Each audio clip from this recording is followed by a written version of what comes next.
અમે ક્યારેક ખોટી રીતે કોઈને તાળીઓ નથી પડાવતા. હમણાં હકાદાને કીધું, રઘુભાઈ હકાદાને એવું કીધું, કલાકાર એમ કે તાળીઓ પાડો એટલે બધા તાળીઓ પાડે. હકાદાન બહુ સરસ બોલે ચારણ સાહેબ. એ કે ઓડિયન્સને એમ કે બધા મોબાઈલની લાઇટ કરો એટલે બધા લાઇટ કરે. હવે બધા એકવાર તાળીઓથી બધા એટલે બધા તાળીઓ પડે. એ કે ખબર જ નથી પડતી ડાયરામાં આવ્યા કે દાડીએ આવ્યા. હકાદાન છે. હા હા. એક જણો ધીંગાણામાલી સાહેબ ઘાય ઘા પાછો આવ્યો. બોલો, પધડુક કરતો ઘોડો લઈને વહી આવ્યું. કોકે કીધું કેમ પાછો આવ્યો? કે ત્યાં તો હાચું બાધે. તે હું ત્યાં તારા બાપ ફિલ્મના શૂટિંગ જોવા ગયો તો. એક જણો તો ફેરા ફરતો તો ન્યાલી પોલીસ ઉપાડી ગઈ વરરાજાને. એટલે કોકે કીધું કે વરરાજો છે, તો વરરાજો છે પણ માઇન્ડ આ હાથમાં આવ્યો, આ ડંકીના પાઇપ સોરી ગયો તો ઈ છે આ.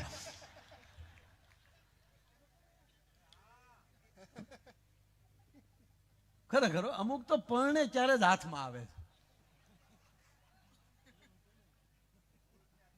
એક વરરાજો ફેરા ફરતો હતો ને, એક વરરાજો ફેરા ફરતો હતો એટલે બરોબર એમ કહેવાય કે આપણા ગોર બાપા મિલન જેવા સારા ગોર. કીર્તિભાઈ ખરેખર આ ભૂમિ એટલી બધી ક્યાં ગયા? ઠીક, હા સાંભળો હા ખુરશી મારે હામાં બેઠા, પછી તમે એમ ન માનતા કે હું ખોટું બોલ્યો. એ હા ભાઈ, એકવાર કીર્તિભાઈને તાળીઓના ગગડાટથી વધાવો છે. લાડલી ફાઉન્ડેશનથી લઈ અને આજે TV 13 સુધી પહોંચ્યા છે. હજી હું કરશે મારો વાલો મને કઈ ખબર નથી પડતી, પણ ગુજરાતી સ્ટેજને એટલું સ્થાની માણસે આપ્યું છે એના માટે એકવાર આપણે ખરેખર તાળી પાડવી જોઈએ. અમે ક્યારેક અમારે ભરતદાન જે સંચાલન કરતા હતા ને એ બહુ સારું બોલે. એ પોતે પોલીસમાં છે પણ એ બહુ સારું બોલે, મજા એટલે જો ને બોલતા જ થા. પણ અમુક એના જોક્સ હોય. ગોંડલની વાત છે, અહીંની વાત નથી. ગોંડલ બાજુ બે જણા નવો જ્યારે ગેટ બનેલો એ સમયમાં બે જણા ફૂલ પી ગયા. આ જઈને ખોટું લાગે એ ભરતદાનને કહેજો. ફૂલ બે જણા પી ગયેલા ને ગેટ એને એ પહેલી વાર એને ગેટ જોયો એટલે બે ફૂલ પી ગયેલા. કે મોટા હા આ ગેટ ક્યારે બની ગયો? કે પણ જ્યારે બન્યો પણ રોજે ભટકાઈ નહીં. પીધેલો કવડો મોટો થઈ જતો હશે. બોલો પછી શું કે ઝૂકેગા નહીં ચાલે. એ તો પોલીસના હાથમાં ન આવ્યા ક્યાં સુધી, બાકી બટો વળી જાય બટા. બે જણા હમણાં ફૂલ કે જોજે મોટા ભટકાઈ નહીં. એટલે બે કે તો આપણે 4 પગે થઈ જાવ. તે 4 પગે હમણાં ગેટ માલી કવડો ગેટ જ્યાં ટોરસ વ્યા જાય, આખા કન્ટેનર વ્યા જાય તોય આપણે નહીં. એ 4 પગે હાલ્યા જતા. ત્યાં પોલીસની ગાડી આવી કે અમારા આ બે શું કરતા વર્ષ કીધું સાહેબ પી ગયેલા લાગે એવડાઈ. એટલે સાહેબે વાહે લઈ જઈને 2 લાકડી નાખી. એ પોલીસ આવી જાય ને ખબર નહીં. બે જણા ઊંધું કહ્યું કે મોટા એટલા નહીં માં તોય આફળી ગયા હો. એના માટે વાતું ન રહી સાહેબ. એટલે એમ બોલો જે ફેરા ફરતો હતો વરરાજો એટલે ગોર બાપા એવા તમને કહું સરસ હાથમાં કંકાવટીને ચોખા લઈને ઉભેલા. ઓમ શુભલગ્ન મડમજ્જે વરરાજાના પગમાં લઈ બૂટ મોજા કાઢીને વરરાજાના જમણા પગનો અંગૂઠો ખેતરપાળને અડાડો. અણવર કે આલ્યો ગોર દાદા 100 રૂપિયા તમારો અંગૂઠો અડાડી ગયો. મારો અંગૂઠો નો હાલે બાપા, વિધિ વરરાજાનો અંગૂઠો અડાડ પડે બાપા. ગોર દાદા આલ્યો બીજા 500 પડી મુદ્દો રેવા ગયો. મુદ્દો એટલે ભાઈ વિધિ અંગૂઠો અડાડવો પડે બાપા. કે દાદા આલ્યો બીજા 500 પડી મુદ્દો રેવા ગયો. ગોર દાદા કે પણ તકલીફ શું છે? કે તકલીફ બીજી કાંઈ નથી. અમે હજી સુધી વેવાઈને ખબર પડવા નથી દીધી, તમે ખેતરપાળને હું કામ ખબર પાડો છો? પણ ગોર દાદા તોય કઠણો નહીં બાપા. વિધિમાં ફેર ન થાય. સોખવટ કરો અંગૂઠો જ નથી હું વિધિ કરે સાહેબ. એની વાતું ન રહી સાહેબ. પણ ધડ ધીંગાણે જેના એ માથા મહાણે એવો પાળીઓ થઈને પૂજાવું રે ઘડવૈયા મારે ઠાકોરજી નથી થાવું. ઘડવૈયા મારે ઠાકોરજી નથી થાવું. આ વાત લીધી છે ત્યારે કહું આપણે અહીંથી થોડાક જાય એટલે કોડીનારથી જઈએ આગળ એટલે ઉના આવે ને ઉનાથી એમ કહેવાય થોડાક ઓતરાતા જાઓ એટલે ગીરગઢડા આવે અને ગીરગઢડાથી થોડાક ઉગમણા હાલો એટલે દ્રોણેશ્વર આવે. અને ભગવાન દ્રોણેશ્વરની બાજુમાં એક નાનું એવું નેહડું. એ નેહડાની અંદર એક ઝૂંપડામાં બરોબર બપોરનો તાપ છે અને બપોરના તાપને ટાણે એક માં છે એ રોટલા કરે છે. એક બાજુ ચૂલાની અગ્નિનો તાપ લાગે છે, એક બાજુ ભગવાન સૂર્યનારાયણનો તાપ લાગે છે. પરસેવા લૂસતી જાય, રોટલો કરતી જાય. એક રોટલો કાથરટમાં છે અને બીજા લોટનો પીંડો એમ કહેવાય કે હાથમાં છે.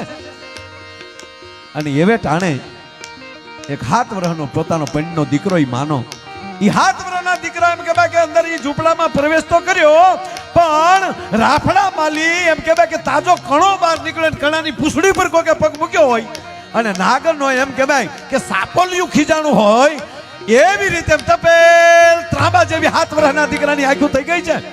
એક હાથમાં કટાર છે અને એક હાથમાં કટાર ને માનું મોઢું પકડ્યું છે. માની દાઢીએ હાથ લઈ ગયો, માં મને ઈ કે મારો બાપ કોણ છે. હું આજ 7 વર્ષનો થયો છું. મારા સાથે રમનારા મિત્રો એમ કહે છે કે આનો બાપનું ઠેકાણું નથી. આજ સુધી કોઈ એના બાપનું કીધું નથી. માં આનાથી મોટી ગાય ના હોઈ શકે, માટે મને કે મારો બાપ કોણ છે. નહીતર મારી કટાર છે એ પેટમાં નાખીને મારા આતડિયા કાઢ નાખું. ત્યારે માં છે લોટનો પીંડો કાથરેટમાં નાખીને દીકરાને એક થપાટ મૂકી અને હાથમાંલી કટાર ચોંટીને ઘા કરી દીધો. અને માએ એટલું કીધું કે તારે તારો બાપ જોવે છે ને, હાલ તારો બાપ દેખાડું. અને સાહેબ બપોરને ટાણે જાલી સડાપ સડાપ સડાપ કરતા ડગલા ફેર્યા. અને અહીંયા એમ કહેવાય કે મહારાજને મેર બેહું, હાંજનું ટાણું, ભગવાન સોમિયાનાથને એમ કહેવાય કે આરતીની જ્યોતિને ચડવું, નગારે ઘા પડવા. અને એવે ટાણે જેમ કહેવાય કે ભગવી ધજા ફડાકા મારતી હતી. એ ધજા હામું જોઈને તેથી માં એટલું બોલી હતી, દીકરા આ ભગવી ધજા જે ફડાકા મારે ને ઈ તારો બાપ છે. તેથી 7 વર્ષના દીકરાએ કીધું તું માં માફ કરજે, એ મારા એકનો બાપ નથી, આખા જગતનો બાપ છે. હું મારા બાપનું પૂછું છું. અને તેથી માં એટલું બોલી હતી કે દીકરા ઈ તો તને ખબર છે ને કે આખા જગતનો બાપ છે. કે હા, એ જગત આખાના બાપને જેથી લીલા માથાની જરૂર પડી માથું દીન હાલતો થઈ ગયો થી હમીરજી ગોહિલ તારો બાપ છે. જો આ પાળ્યો રહ્યો. અને દીકરાને પાળિયા પાસે જઈ પોતાના ઓઢણાથી એમ કહેવાય ધીરે ધીરે ધૂળ ખખેરે છે. અને આંખમાં લે નથુભાઈ એટલા આહુડા પડ્યા હતા ને ત્યારે આ ત્રિવેણીના નીરની જરૂર નહોતી પડી. એક ક્ષત્રિયાણીના આંખના આહુડાથી પાળિયાને અભિષેક થઈ ગયો હતો. અને કવિ દાદને લખવું પડ્યું, શું કે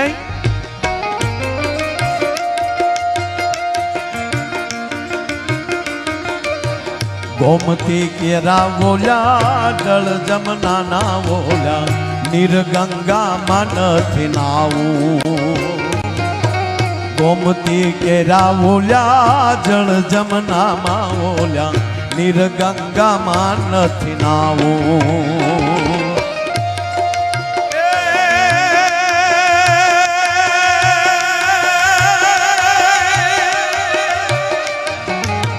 બેટને બાપના મોઢાન ભાળ્યા એવા કોમળા હાથથી ખોડાવું રે ઘડવૈયા મારે ઠાકોરજી નથી થાવું. ઘડવૈયા મારે ઠાકોરજી નથી થાવું.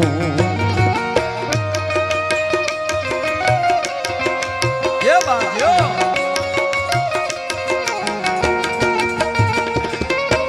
બહુત અચ્છે.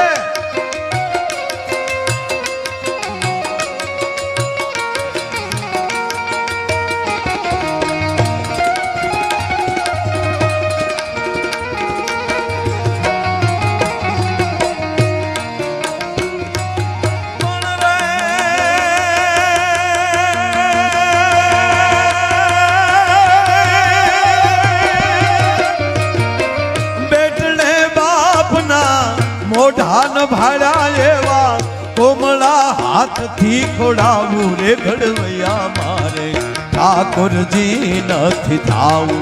ઘડવૈયા મારે ઠાકોરજી નથી થાવું.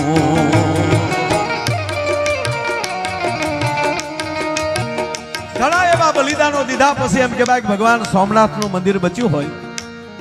એમ કહેવા ગયો 1528માં બાબરે આપણું અયોધ્યાનું મંદિર તોડી અને એને ત્યાં ઢાંચો બનાવેલો. એ પછી કયેક આપણા વીરવર પુરુષોના એમ કહેવાય બલિદાનો દેવાના એમ કરતા કરતા કરતા આપણા કયેક કાર સેવકોએ બલિદાન આપ્યા, કયેક મહાપુરુષોએ બલિદાન આપ્યા. અને બલિદાનની દાજ એક ગુજરાતમાંથી નીકળેલા નરેન્દ્રભાઈ મોદી નામના વ્યક્તિને એમ થાય કે જ્યાં સુધી મારા રામનું મંદિર નહીં બને ત્યાં સુધી જે મારા કાર સેવકો, જે મારા એમ કે ભાઈ સમ સેવકો, ઈ જેના જેના બલિદાન થાય એના આત્માને શાંતિ નહીં મળે. પણ કહેવા ગયો બાપ, આજે તમામ વીરવર પુરુષોના આત્માને લહેર ચડે છે. શું કામ? જેને જેના લોહી રેડ્યા છે ઈ જ ભૂમિ ઉપર અત્યારે રામ મંદિર બની રહ્યું છે. આનાથી મારા અને તમારા માટે બીજો ઉજળો પ્રસંગ શું હોઈ શકે? આજ અનેક આત્માઓ એમ કહેવાય કે જેને રામ માટે પોતાના પ્રાણ ત્યાજ્યા છે, જેને ગોળીઓ લાગી છે અને ઢાંચો તોડ્યો અને જય જય શ્રી રામના નાદ સાથે જેને પ્રાણ છોડ્યા હશે ઈ આત્માઓ 100% અમર હોય સાહેબ. પણ કહેવા ગયો ઈ જ્યાં સુધી મંદિર ન બને ત્યાં સુધી એના આત્માને શાંતિ ન હોય. આજે 22 તારીખે કહેવા ગયો રામ મંદિર તો બનશે, પણ કયકના આત્માને તર્પણ થવાનું છે મારા બાપ. આનાથી બીજી મોટી વાત ન હોઈ શકે.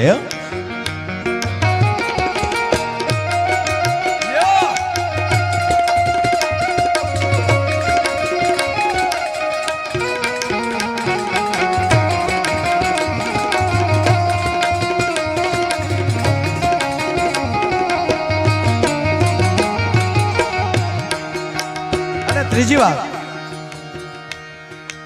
આજનો જે આ કાર્યક્રમ ટીવી 13, ટીવી 13 હકથી ગુજરાતી અને એવો જ ગુજરાતનો માઠુડો ગાયક કીર્તિદાન ગઢવી એ અને અમારે મુનાભાઈ બધા મળીને આ ચેનલમાં જ્યારે, અને ત્રીજી વાત એ કહું સાહેબ કે ગુજરાત સરકાર આ કાર્યક્રમ માટે આપણા વન મંત્રી, પર્યાવરણ મંત્રી, પ્રવાસન મંત્રી, રમતગમત અને સાંસ્કૃતિક વિભાગ આ બધાય જ્યારે આપણી સાથે જોડાણા હોય,